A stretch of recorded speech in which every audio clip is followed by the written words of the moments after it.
E aí, vocês estão preparados para uma nova incursão? Para um novo ano de muitas aventuras, de muitas histórias, enredos deliciosos que a gente vai contar para vocês aqui? Rosneiros! Que saudade eu tava de falar essa frase e que saudade eu estava de vocês também. E desse momento tão legal, tão contagiante e interessante que a gente tem para compartilhar essas ideias e entender um pouco mais sobre como as escolas de samba virão para o próximo carnaval. Esse ano a gente vai, além de falar do enredo e da sinopse, a gente também já vai apresentar logo em breve os quadros, né? Quem ganha, as tribunas e todos os outros que vêm decorrentes das escolhas dos sambas e enredos. E a primeira escola que vai se debruçar sobre os seus sambas será a Portela agora no dia 5. E não é só a Portela que tem novidade não. A Osger também tem, e no dia 7 de setembro, coloquem no calendário de vocês, nós vamos ter um grande concurso de maquetes aqui da SESM, tá? Uma grande novidade que a Osger vai trazer para os seus inscritos e admiradores, para quem gosta de incentivar e de observar, né, outras formas de se fazer carnaval pelo país. Forma essa que muitos dos grandes carnavalescos da atualidade já passaram também, né? É uma excelente oportunidade de se desafiar a fazer arte de alguma forma dentro de casa. Mas vamos falar da Águia Centenária, que causou grande decepção para muita gente no último carnaval, mas que agora vem com uma equipe renovada de carnavalescos, André Rodrigues e Antônio Gonzaga, que está estreando no grupo especial, trazem um enredo, Um Defeito de Cor. Um enredo esse que causou bastante polêmica, né? Porque muita gente não gostou muito do termo defeito ao se referir à cor negra, né? A essa correlação que é desenvolvida pelo enredo, mas tudo isso é baseado num livro, numa obra literária de Ana Maria Gonçalves, de 2010. Então, há um contexto, há uma defesa aqui. Mas vocês gostam quando as escolas, então, trazem obras literárias para serem transpostas para a forma de comunicar do carnaval? Eu, particularmente, acho bastante perigoso, porque muitas vezes fica um enredo muito reto, fica um enredo muito sério, muito sisudo, que, por vezes, não conversa muito bem com a arte de carnavalizar. Sair da penumbra de um carnaval que deveria ter sido alegre, que deveria ter sido festivo, de celebração de 100 anos, uma grande festa, para ir para um carnaval denso, complexo, que vai falar sobre dores, sobre sentimentos, sobre justiça, sobre resistência negra. Afinal de contas, a gente, de uma certa forma, permanece no tema ancestralidade aqui. A Portela trouxe Baobá, depois trouxe a ancestralidade dos seus baluartes e agora vai trazer a ancestralidade da correlação entre mãe e filho, mais precisamente entre Luiz Gama e Luísa Marim. Mas como que essa história vai ser narrada na avenida, né? É isso que vocês querem saber e é para isso que eu tô aqui, afinal de contas. O enredo, de todas as formas, ele consegue se delimitar em 4 setores. No primeiro segmento nós vamos ter a Gameleira e Iroko ali como símbolos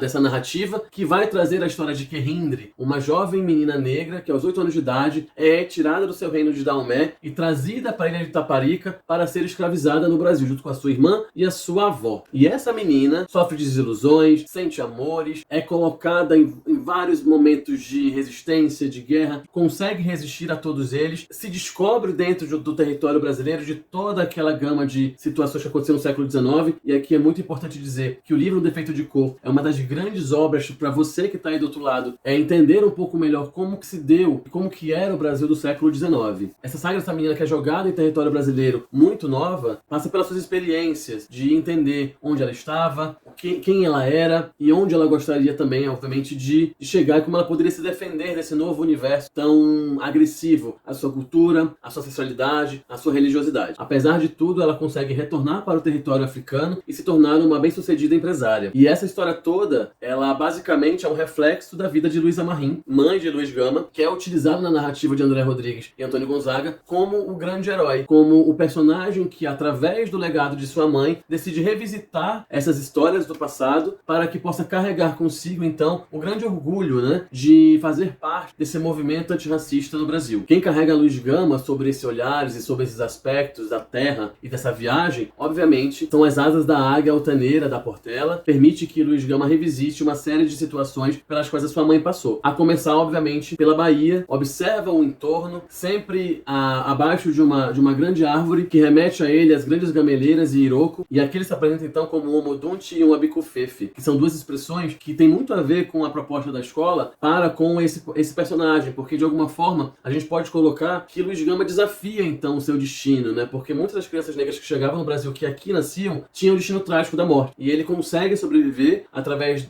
da grande relação de espiritualidade que ele tem para com a memória da sua mãe. Ele é separado da sua mãe aos 8 anos de idade por ser vendido pelo seu pai, vai para São Paulo e se torna um grande advogado e um grande defensor das leis anti-escravocratas. E esse contexto, então, acaba trazendo para a religiosidade de Luiz Gama uma grande ancestralidade e uma herança africana. Então é um enredo que se orgulha, remete ao orgulho que nós sentimos pelas nossas mães, por tudo aquilo que elas fizeram para que nós chegássemos onde nós chegamos. Quando não souberes para onde ir, olha para trás e saiba pelo menos de onde vens. É essa frase, então, que guia Luiz Gama pelas histórias que a sua mãe já passou e pelo orgulho não vivido de muitas aventuras e de situações que ele gostaria de ter compartilhado com ela. E ao lembrar de sua mãe, obviamente, que Luiz Gama se depara com o mar, um grande símbolo, né, dos desfiles da Portela, e obviamente mais uma vez aqui ele marca presença. É através do mar, através das caudas de Iemanjá, que Luísa chega até o território brasileiro, que Querindre é desaportada aqui, mas como uma grande guerreira e uma entidade feminina de resistência, ela se nega a se debruçar sobre a religiosidade cristã e se joga para as águas do mar para poder fugir do batismo católico. E a partir disso, então, ela consegue se desenvolver, ela consegue, ao longo dos anos, lutar pelos seus ideais e se envolve, então, em vários meios e várias revoltas que acontecem naqueles anos por onde se passa a história, e conhece também muitas outras rainhas negras da época. O mar aqui representa, então, um indesejado e infinito de incertezas. Mas é dentro dessas incertezas, dessa imensa vastidão que o mar proporciona, que Luiz encontra na solidão uma grande companheira, uma mulher preta que não o deixa só em nenhum momento. E essa guerreira, obviamente, vai unir todas as suas forças para poder, de alguma forma, combater o regime escravocrata que acontecia no Brasil. Luísa Marinho é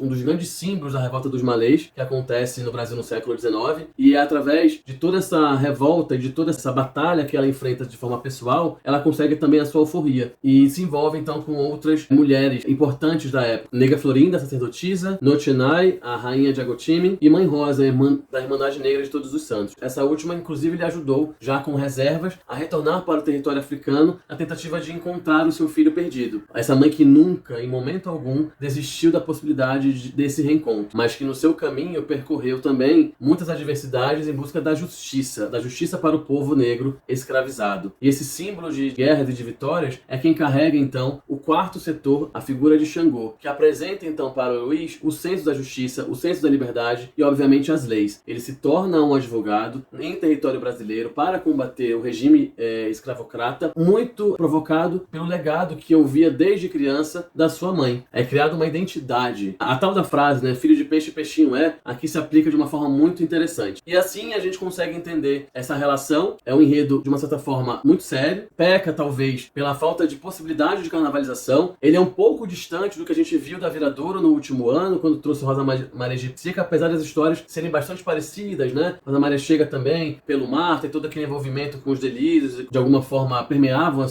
sua imaginação, mas aqui o foco é mais, realmente, a questão do legado e do orgulho de um filho, por todos os atos de resistência que a sua mãe representou na sociedade brasileira. A narrativa se encerra com esse invólucro, né, da relação entre mãe e filho, entre esse sagrado feminino, e obviamente transporta para um momento em que a gente vai refletir sobre os nossos, sobre uma geração que hoje nasce livre, orgulhosa de seus ancestrais, da sua pele, do seu sangue, dos seus ritos e do chão que pisam pelo simples fato de sentir orgulho de serem quem são. É uma excelente reflexão para os tempos atuais, mas acredito eu que não é um enredo que demonstre de alguma forma a cara da Portela que a gente está acostumado a ver nos últimos anos, que muitas das vezes é mais alegre, e isso me preocupa um pouco. Essa abordagem mais séria, essa abordagem mais de crítica social, que não parece a Portela que a gente está acostumado a ver, pelo menos na última década. Mas é uma mudança de trajetória, pode ser que dê certo para a escola, a gente espera que isso aconteça. É muito difícil de imaginar sobre o aspecto da estética como a escola pode vir no próximo ano. Espero que seja bem diferente da estética que o André Rodrigues trouxe para Beija-Flor em 2023, porque teve muita coisa ali que foi difícil de aceitar. Venha com uma característica mais renovada, de melhor acabamento. A Portela merece isso, sua comunidade também, mas é um desafio fazer esse vínculo entre o que é a Portela e o que se pretende desse enredo para uma retomada que muitas das vezes as outras escolas de samba, que o histórico do carnaval já mostra isso, passam por uma mudança no contexto de alegria, no contexto de trazer mais vivacidade e felicidade para que a comunidade possa brincar o carnaval. E a gente torce para que a Portela possa fazer o seu melhor. E se você gostou desse vídeo, deixa o seu like também e, obviamente, compartilha com quem é portelense ou com quem gosta de carnaval, para que a gente possa sempre estar aí trazendo o melhor conteúdo para vocês. Fico aqui o meu obrigado e até a próxima.